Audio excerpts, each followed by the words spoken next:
భోగాపురం యాక్చువల్గా నేను నాకు అవకాశం రాలేదు ఎక్కువ మంది ఉండేటప్పటికి మాట్లాడి ఒకసారి భోగాపురం తీసుకుంటే చాలా మందికి ఇందులో కన్ఫ్యూజన్ ఉంది, వాస్తవాలు కూడా తెలియాల్సిన అవసరం ఉంది. ఇది భోగాపురం ఎయిర్పోర్ట్ అనేది 2015లో ఆ రోజు ఏవియేషన్ మినిస్టర్ గా ఉన్నటువంటి అశోక్ గజపతిరాజు గారు, గౌరవ ముఖ్యమంత్రి గారు విభజిత ఆంధ్రప్రదేశ్ కి ఒక మంచి ఇంటర్నేషనల్ ఎయిర్పోర్ట్ ఉండాలి, హైదరాబాద్ ఎయిర్పోర్ట్ ఎలా ఉందో అలాంటిది ఒకటి కావాలనే ఉద్దేశం చేసినటువంటి ఆలోచన, అంటే ఐడియా ఆ రోజు ఉన్నటువంటి ముఖ్యమంత్రి గారు. దీనికి 2700 ఎకరాలు సేకరించాలని ఆ రోజు అనుకున్నారు ప్రభుత్వం. బిడ్డింగ్ చేసిన తర్వాత జిఎంఆర్ గారు హైయెస్ట్ బిడ్డర్ గా వచ్చారు. ఈ ఎయిర్పోర్ట్స్ మీరు ఒకసారి తీసుకుంటే జిఎంఆర్ గారు గానీ ఇంకొకళ్ళు గానీ ఇమీడియట్ గా 5-10 సంవత్సరాల్లో లాభాలు వచ్చేటువంటి పరిస్థితి లేదు. హైదరాబాద్ ఎయిర్పోర్ట్ గానీ ఢిల్లీ ఎయిర్పోర్ట్ గానీ ఈ మధ్యనే వాళ్ళకి లాభాలు వస్తా ఉన్నాయి. ఆ ప్రాంతంలో అంత రూపాయలు ఇన్వెస్ట్ చేసి నుంచి వచ్చినటువంటి వ్యక్తి కాబట్టి జిఎంఆర్ గారు ఒక అభిమానంతో, రెండోది ముఖ్యమంత్రి గారి మీద ఉన్నటువంటి ఒక గౌరవంతో ఆ రోజు నిర్మించడానికి ఆయన హైయెస్ట్ బిడ్డర్ గా వచ్చారు. ఆ రోజున జిఎంఆర్ గారు వచ్చి 2700 ఎకరాలు. ఈ 2700 ఎకరాలు ఏంటి, ఎయిర్పోర్ట్ ఒక్కటే కాదు, ఎయిర్పోర్ట్ చుట్టూ ఉన్నటువంటి స్కిల్ గాని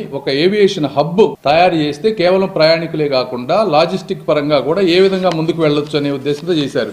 లాజిస్టిక్స్ అంటే ఏంటి, ఇప్పుడు మీరు వైజాగ్ ఎయిర్పోర్ట్ తీసుకుంటే 5000 టన్నులు మాత్రం ఎక్స్పోర్ట్ అవుతుంది అక్కడి నుంచి. నిన్న ఓపెన్ చేసినటువంటి ఎయిర్పోర్ట్ 20,000 టన్నులు మనం ఎక్స్పోర్ట్ చేసుకోగలం. వచ్చే 20-30 సంవత్సరాల్లో 2,80,000 టన్నులు, అంటే 14 టైమ్స్ నిన్న ఆపరేట్ ఇప్పుడున్న వైజాగ్ ఎయిర్పోర్ట్ కి 4 టైమ్స్ ఈ రోజు స్టార్ట్ అయితే ఇక్కడి నుంచి ఇంకా 14 టైమ్స్ మనం ఎక్స్పోర్ట్ చేసుకోవడానికి అవసరమైనటువంటి ప్రయాణికులు ఈ రోజున 60 లక్షలు ఇప్పుడు అక్కడి నుంచి వెళ్లే అవకాశం ఉంది. ఇప్పుడు చేసింది 60 లక్షలు వెళ్ళేది. ఇది కూడా ఎక్స్పాండ్ కి 4,30,00,000, అంటే 7 రెట్లు ప్రయాణికులు పెరిగినా కూడా ఉండాల్సిన అవసరం. ఇలాంటి ఉద్దేశంతో 2700 ఎకరాలతోటి ఒక ఎయిర్పోర్ట్ ప్లాన్ చేశారు. ఆ రోజున మనం చేస్తే ఏమైంది, 2700 ఎకరాల్లో గవర్నమెంట్ 2019కి వెళ్లేటప్పటికి 2200 ఎకరాల భూసేకరణ జరిగింది. మిగిలిన భూములు కూడా ఎందుకు జరగలేదు, మిగిలిన 500 ఎకరాలు జగన్మోహన్ రెడ్డి గారు అక్కడికి వెళ్లి 1-2 ఇయర్స్ ముందు మీరు ఇవ్వద్దు చేస్తాను కాబట్టి మీరు ఇవ్వద్దు అని చెప్పి అక్కడ వాళ్ళ నాయకులతోటి ముఖ్యమైన అంటే రన్వే వీటికి వెళ్లే వాటికి సంబంధించినటువంటి ల్యాండ్లు దాదాపు 500 ఎకరాల్లో కోర్టులో కేసులు వేయించారు ఆయన. ఆ 500 ఎకరాలు కోర్టులో కేసులు వేపిస్తే ఆ రోజు మనం భూమి పూజ చేసాం, ముందుకు వెళ్ళలేదు. 2019 జగన్మోహన్ రెడ్డి గారు వచ్చింది. వాళ్ళ మనుషుల చేతే వాళ్ళని వేరే రకరకాలుగా, అవన్నీ నేను డీటెయిల్స్ లోకి వెళ్ళలేను కానీ రకరకాలుగా మేనేజ్ చేసి ఆ కోర్టులు నుంచి కొన్ని కేసులు విత్డ్రా చేయించి ఆ 300 ఎకరాలు దాదాపుగా ఎక్వైర్ చేశారు. కంప్లీట్ 80 ఎకరాలు చేశారు. ఇంకా 200 ఎకరాలకు ఇంకా ఇష్యూస్ ఉన్నాయి. ఈ 300 ఎకరాలు ఆయన చేస్తే తర్వాత ఏం చేశారు, రీటెండర్ చేశారు. పోలవరాన్ని ఏ విధంగా రీటెండర్ చేశారో ఇందులో ఏదో జరిగిపోయిందని చెప్పి రీటెండర్ చేశారు జిఎంఆర్ గారిని. ఆయనేమో జిఎంఆర్ గారు రాష్ట్రం మీద ఆ ప్రాంతం మీద ఉన్నటువంటి ప్రేమతో ఇంటర్నేషనల్ రీటెండర్ చేస్తే మళ్ళీ నెంబర్ 1 వచ్చారు. వచ్చిన తర్వాత మొదటి టెండర్ ఏదైతే చేశారో ఆయన్ని టెండర్ కండిషన్స్ ఏమీ మార్చకుండా మళ్ళీ అది కంటిన్యూ చేశారు. సో జగన్మోహన్ సంవత్సరాల్లో సాధించింది ఏంటి అంటే దీన్ని డిలే చేయటం. ఈ 500 ఎకరాలు ఏదైతే వాళ్ళు కేసులు పెట్టి అడ్డం పెట్టారో ఒరిజినల్ రేటు కంటే ఎక్కువ కాంపెన్సేషన్ వచ్చే విధంగా వాళ్ళ మనుషుల చేత కేసులు పెట్టించి వాళ్ళ నాయకులకి, మళ్ళీ ఇందులో రైతులకు న్యాయం జరగలేదు, అక్కడ ఉన్నటువంటి చేశారు. ఆయన మళ్ళీ 2020 మిగిలిన ఏదైతే ఉన్నాయో ఇంకా 100-200 ఎకరాలు ఆ రైతులతో మాట్లాడి అప్రోచ్ రోడ్లు వాళ్ళందరితో మాట్లాడి రామ్మోహన్ నాయుడు గారు ముఖ్యమంత్రి గారు ఒక ప్రయారిటీగా తీసుకున్నారు ఈ ప్రాజెక్ట్ ని. రామ్మోహన్ గారు ప్రతి నెల ఇక్కడ రివ్యూ చేశారు.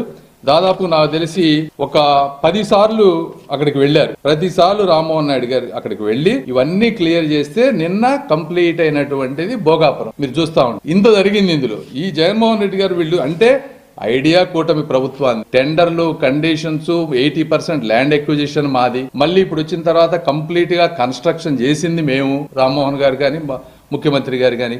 ఇందులో ఆయన క్రెడిట్ ఎక్కడొచ్చింది, ఆయన 300 ఎకరాలు ఆయన అడ్డం పెట్టి వాళ్ళ నాయకులకు డబ్బులు ఇప్పించి అక్కడ రైతులకి అన్యాయం చేసి నాకు క్రెడిట్ కావాలంటారు. ఇది కాదా వాస్తవం జగన్మోహన్ రెడ్డి గారు? మీరు కాదంటే మీరు డిబేట్ కు రండి దీని గురించి. కాబట్టి ఇది వాస్తవం, ఇది ప్రజలు తెలుసుకోవాల్సినటువంటి విషయం. జగన్మోహన్ రెడ్డి గారు ఈ రోజున అమరావతిలో కొంతమంది రైతులను అడ్డం పెట్టి అక్కడ సీడ్ యాక్సెస్ రోడ్లు రాకుండా ఎటువంటి చేస్తా ఉన్నారో ఆ భోగాపురం ఎయిర్పోర్ట్ ను కూడా అదే విధంగా చేసి కాలయాపన చేసి ప్రజలకి నష్టం చేశారు. ఆ రోజున ఏం చెప్పారు రైతులకి, మీరు కొన్ని రోజులు అయితే మీకు ఇంకా 2 లక్షలు ఎక్కువ వస్తాయని చెప్పి ఆ ప్రాంత ప్రజలకు చెప్పారు. 2 లక్షలు ఒక ఎకరానికి ఎక్కువ వస్తుందని. ఆ ఎయిర్పోర్ట్ కనుక 3 సంవత్సరాల క్రితం కనుక అయిపోయి ఉంటే 2,000 మందికి పైగా ఉద్యోగాలు వస్తే నెలకి 20,000 రూపాయలు, 2.5 లక్షల రూపాయల ఆదాయం. అంటే ఈ 5 ఏళ్లు తీసుకుంటే 10 లక్షల రూపాయలు ఒక వ్యక్తికి రావాల్సిన ఆదాయాన్ని కేవలం 2 లక్షల రూపాయలు ఎక్కువ వస్తాయని చెప్పి అబద్ధాలు చెప్పించి వాళ్ళని భయపెట్టి గిరిజనుల్ని వాళ్ళకి తీవ్రమైనటువంటి అన్యాయం చేసినటువంటి వ్యక్తి ఎవరన్నా ఉన్నారంటే జగన్మోహన్ రెడ్డి గారు.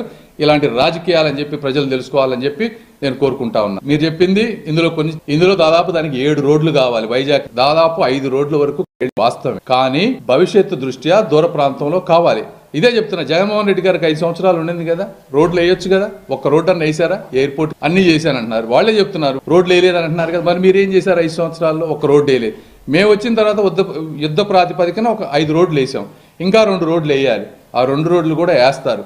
వైజాగ్ ప్రాంతంలో ఉన్న ప్రజలకి కొద్దిగా ఇబ్బంది జరుగుతుంది కొన్ని రోజులు, ఎందుకంటే ఇది గంటన్నర ప్రయాణం. అయినప్పటికీ ఈ రోజు మీరు హైదరాబాద్ ఎయిర్పోర్ట్ చూస్తా ఉన్నారు, ఆ రోజు కూడా ఇట్లనే అన్నారు. ఈ రోజు హైదరాబాద్ ఎయిర్పోర్ట్ చుట్టూ ఎంత ఎకో సిస్టమ్ బిల్డ్ అయిపోయిందో చూడండి. ట్రాఫిక్ పట్టనటువంటి ఇది కూడా 1-2 సంవత్సరాలు అవన్నీ జరుగుతాయి. అక్కడ ఉన్నటువంటి నాయుడు గారు కానీ, భరత్ గారు కానీ, లోకల్ ఎంపీస్ కానీ, వీళ్ళందరికీ కూడా వీటి మీద పూర్తి అవగాహన ఉంది. వాళ్ళందరూ కూడా ఇవన్నీ చేస్తారు. ప్రజలు అర్థం చేసుకోవాలి, అభివృద్ధిని అర్థం చేసుకోవాలి, చిన్న చిన్న కష్టాలు ఉంటాయనే విషయాన్ని కూడా అర్థం చేసుకుంటారని మనస్ఫూర్తిగా కోరుకుంటా ఉన్నాను.